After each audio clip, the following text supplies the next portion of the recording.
Break के बाद फिर आपका स्वागत है नीमच टुडे के खास कार्यक्रम सुबह सवेरे में। हमारे बीच हैं किसान नेता, भाजपा नेता उमराव सिंह गुर्जर, जिनसे किए जा रहे लगातार सवाल और वे दे रहे हैं जवाब। उमराव भाई, ब्रेक के बाद फिर आपका स्वागत है खास कार्यक्रम सुबह सवेरे में। अभी हमने आपके राजनीतिक जीवन का ये पूरा ताना बाना जाना, किस तरह से संघर्ष किया, लेकिन आपके राजनीतिक दुश्मन भी बहुत रहे। नंदकिशोर पटेल का नाम सबसे ऊपर आता है कि उन्होंने जगह जगह आपके अड़ंगे डाले। ऐसी क्या दुश्मनी नंदकिशोर पटेल से? मेरी व्यक्तिगत रूप से कोई दुश्मनी नहीं है। राजनीति में हम लोग काम करते हैं, वो अपना काम करते हैं, हम हमारा काम करते हैं। लेकिन देखो, राजनीति में जो साजिशें रची जाती है, उसके कारण कहीं न कहीं कोई सफल हो जाते हैं, कोई असफल हो तो जाते हैं। ये मानते हैं आपके नंदकिशोर पटेल ने आपको पीछा करने के लिए हमेशा साजिशें रचते रहे? देखो, ये तो राजनीति का पैटर्न है, हाँ। सबका अपना-अपना पैटर्न रहता है। मैं तो किसान परिवार से हूँ, गाँव का रहने वाला हूँ। मुझे इस तरह से द्वेषपूर्ण राजनीति करना आती नहीं है, न ही ऐसी कोई साजिशें रचना आती है, न ही किसी के खिलाफ ऐसी कोई साजिश नहीं तो की है। ये बात सही है कि नंदकिशोर पटेल की साजिशों का आप शिकार हुए? देखो, ये तो उनसे पूछिए उनने क्या किया, लेकिन मैं जहाँ तक सोचता हूँ कि कहीं न कहीं मैं साजिश का शिकार तो हुआ हूँ। ऐसा तो साजिश करता मेन नंदकिशोर पटेल थे। अब ये कौन थे? राजनीति में बहुत सारे लोग मेरे खिलाफ साजिश करी है और बहुत सारी साजिशें हमारे साथ लगातार होती रही है, लेकिन संघर्ष कर एक किया। बड़ी एक बड़ी चर्चा ये चलती है, नंदकिशोर पटेल जब चुनाव लड़े थे तो कहा था उमराव भाई ने 25 लाख रुपए लिए थे। ये आरोप भी बड़े भयंकर लगे थे। देखो, ये तो आरोप लगाने के ऊपर है कि आरोप लगाने वाला कुछ भी लगा सकता है। लेकिन एक बात देखिए कि कहीं न कहीं सबूत तो पेश करें वो। कोई भी आरोप लगा दे, सबूत पेश करे, कहाँ लिए, किससे लिए, कैसे लिए। अच्छा, 18 के चुनाव में जब 18 नहीं, अब 23 का चुनाव लड़े थे तो नंदकिशोर पटेल ने काम किया था दिल से। देखो, चुनाव में जब 23 का ये जो 18 का चुनाव तो मनासा से लड़ा और 23 का निमिष से लड़ा। अब किसने क्या काम किया, नहीं किया, ये तो सब नज़र आ रहा है और कार्यकर्ता भी जानते हैं और जनता भी जानती है। और मैं तो जनता के लिए चुनाव लड़ रहा हूँ, इस क्षेत्र के विकास के लिए चुनाव लड़ रहा हूँ। अब ये चुनाव के अंदर मेरे ऊपर जो साजिशें की है लोगों ने चुनाव हराने के लिए, अब वो जाने जो करने वाले हैं। रघुराज सिंह चौड़िया भी साजिशें करते रहे आपके खिलाफ? देखो, वो उस समय नगरपालिका अध्यक्ष थे और नगरपालिका अध्यक्ष बने तब भी मैंने उनका सपोर्ट किया था और दूसरा बार चुनाव लड़े नगरपालिका का तब भी हमने सपोर्ट किया था। लेकिन उन्होंने आपको सपोर्ट नहीं किया? देखो, ये तो समय की बात है, समय की बात है। नहीं, ये मानते उन्होंने सपोर्ट नहीं किया? देखो, ये तो दिख ही रहा है ना, सामने ही दिख रहा है। उस समय जो है 2008 में जब उम्मीदवार मैं बनना था, उस समय वो टिकट मेरा काट के वो ले आए थे। वो लिया है। तो उन्होंने भी साजिशें रची? देखो, ये तो सब राजनीति में चलता ही है। हाँ। अपना-अपना काम सब लोग करते हैं, कोई सफल हो जाते हैं, कोई असफल हो जाते हैं। कहीं न कहीं तरुण तरुण भायती कांग्रेस के नेता हैं, जिला पंचायत सदस्य हैं, उनसे भी आपकी राजनीतिक दुश्मनी है? उन्होंने उन पर एक बार हमला कराया था, ऐसा कहा जाता है। मेरी कोई राजनीतिक दुश्मनी नहीं है, ना ही किसी के ऊपर हमने हमला करवाया है। ये तो अपने-अपने कर्मों के फल हैं जो इनको भी भोगना है। अब जो जैसा करेगा वैसा भरेगा। जी। तरुण भायती से आपके झगड़े बहुत सामने आते हैं, विधानसभा की दावेदारी से लेकर हर जगह। पहले नंदकिशोर पटेल, फिर रघुराज सिंह चौड़िया, अब बड़ा जो आपकी राह में रोड़ा बन रहे थे वो तरुण भायती बन रहे थे।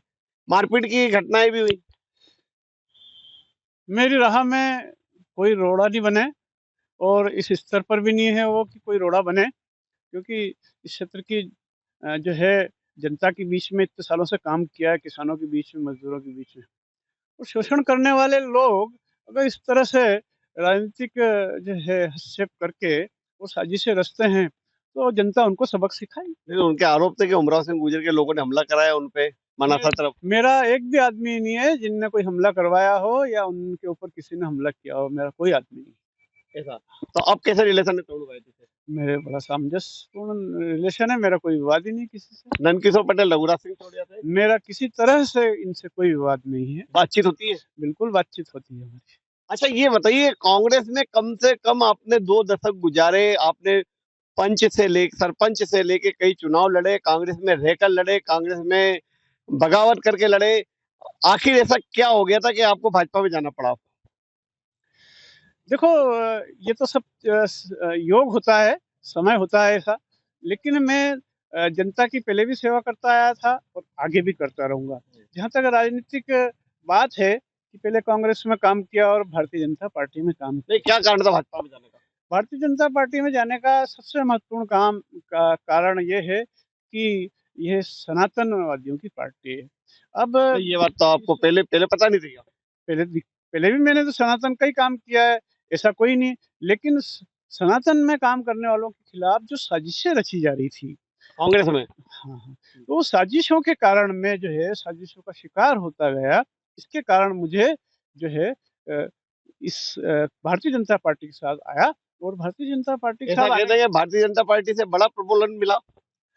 नहीं, प्रपोज़ल तो कोई बात नहीं, मैं किसी लालच के लिए या पद के लिए प्रलोभन प्रलोभन कोई प्रलोभन के लिए नहीं आया हूँ, मैं यहाँ पे काम करने आया हूँ। ऐसा कहते हैं कि ना, आने वाले समय में उमराव भाई को मंडी में एडजस्ट करना है, नीमच मंडी का फिर चुनाव लड़ाना है, इसलिए भाजपा में आए।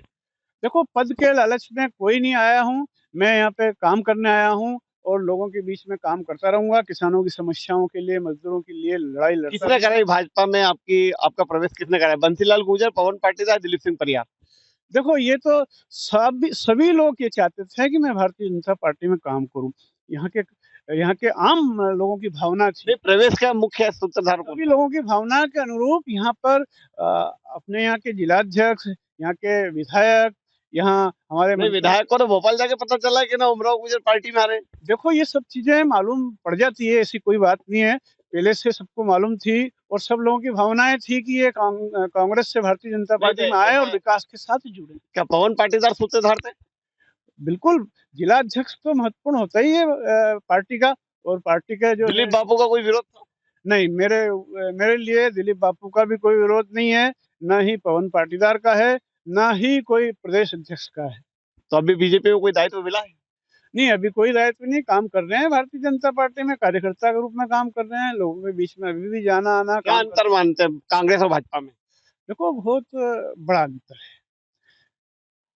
भारतीय जनता पार्टी में संगठन काम करता है और कार्यकर्ताओं की, जनता की भावनाओं के अनुरूप काम किया जाता है।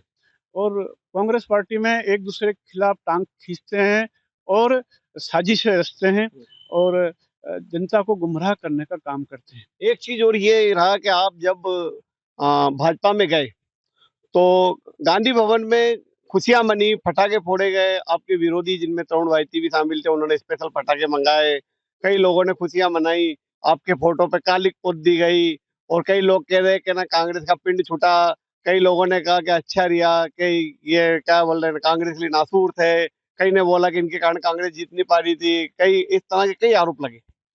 देखो, ये तो आरोप लगाने के वाले आरोप लगाते हैं, लेकिन नीमच क्षेत्र की जनता, यहाँ के लोग ने भली भांति तरह से जानते हैं कि कौन क्या है, आरोप लगाने वाले क्या हैं और जिनके ऊपर आरोप लग रहे हैं वो क्या है। एक भी आरोप कोई सिद्ध कर दे इस राजनीतिक जीवन के इन 35 सालों में, तो ये बता दें कि यार ये आरोप है और ये सिद्ध करके बताएं। कांग्रेस के लीडर बोलते हैं कि ना उमराव गुर्जर ने बार बार गद्दारी की, जनपद में की, सरपंच में की, मंडी में की, विधानसभा में की। कोई सा ऐसा चुनाव है जब उनको टिकट नहीं दिया तब वे गद्दारी करके चुनाव लड़ गए? देखो, ये आरोप लगाने वाले खुद गद्दार हैं और उन्होंने ही गद्दारी की। मैं तो निर्दलीय चुनाव लड़ा, जनपद का भी, मैं मंडी का भी निर्दलीय लड़ा, सरपंच का भी निर्दलीय लड़ा। किस चुनाव में मेरा सपोर्ट किया ये सब लोग जानते हैं। न विधानसभा में किसी ने सपोर्ट किया, न मंडी में किया, न जनपद में किया। ऐसा कहा जा रहा है कि जब राजू तिवारी को मंडी अध्यक्ष बनाया था, का चुनाव था, मंडी अध्यक्ष चुनाव लड़ा था, तो आपको कांग्रेस ने अधिकृत उम्मीदवार घोषित किया था, लेकिन आपने अंदर जाकर फॉर्म ही नहीं भरा। देखो, ये एक साजिश रची गई थी कि अधिकृत उम्मीदवार, एक आदमी उम्मीदवार और उसको उम्मीदवार बना रहे हैं, न कोई प्रस्तावक है, न कोई समर्थक है। उनने पहले से ही उनको सबको दूसरी तरफ कर दिया और उम्मीदवार बना रहे हैं। ये तो एक साजिश थी। उस समय मतलब ये ठीक रहा, आपके सिर फोड़ना था। हाँ, हाँ, बिल्कुल, बिल्कुल। इसलिए आपने चुनाव नहीं लड़ा? बिल्कुल, कैसे लड़ता चुनाव जब प्रस्तावक समर्थक नहीं थे? मतलब बीजेपी के सदस्य ज्यादा थे उस समय? हाँ, हाँ, फिर हमने उपाध्यक्ष बनाया। अध्यक्ष बनाया? बनाया। अच्छा, अच्छा। हाँ। तो ये साजिशें रची किसने थी? देखो, ये तो सब राजनीतिक साजिशें हमेशा रची जा रही है, क्योंकि मैं जनता के बीच में काम करता था, कहीं पे भी इसको आगे नहीं आने देना, इसलिए साजिशें रची गई। मीनाक्षी नटराजन से भी आपकी खटपट होती रही, उनके खेमे से भी नहीं पड़ती? मेरी कोई खटपट नहीं हुई है। मैं तो लोकसभा का जब चुनाव लड़ी मीनाक्षी जी, तब मुझे कांग्रेस में लिया गया और भरपूर काम किया और चुनाव लड़ाया उनको और जिताया हमने यहाँ से। तो फिर उन्होंने आपके लिए 2013 के समय आपका नाम क्यों नहीं प्रस्तावित किया? अब ये बात तो उनसे ही पूछें आप कि उनने क्यों नहीं प्रस्ताव। और 2018 के चुनाव में तो स्थिति ये रही कि आप नीमच के प्रबल दावेदार थे, लेकिन उन्होंने जावत से लाके सत्तू पाटीदार को उतार दिया और कमलनाथ जी अड़े तो आपको मनासा से टिकट मिला। देखो ऐसी साजिशें तो रची जाती है तो राजनीति इन में। साजिशों में मीनाक्षी नटराजन भी शामिल थे।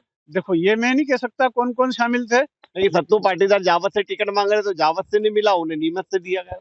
तो इसीलिए तो पार्टी कमजोर हुई है और इसीलिए पार्टी की हार हुई है कि कहाँ उम्मीदवार चुनाव जीत सकता है उसको लड़ाया जाए, कहाँ नहीं जीत सकता। ऐसी ये स्थिति तो सोचना। तो ये भी मानते हैं कि सत्तू पाटीदार ने भी आपकी राजनीतिक हत्या की उस समय चुनाव लड़कर नीमच से? देखो ये तो वो जाने उनने क्या किया है, लेकिन पार्टी ने उम्मीदवार उनको बनाया, मुझे मनासा से बड़ा बनाया, मैं वहां से मनासा से लड़ा हुआ यानी मुझसे लड़े। ऐसा।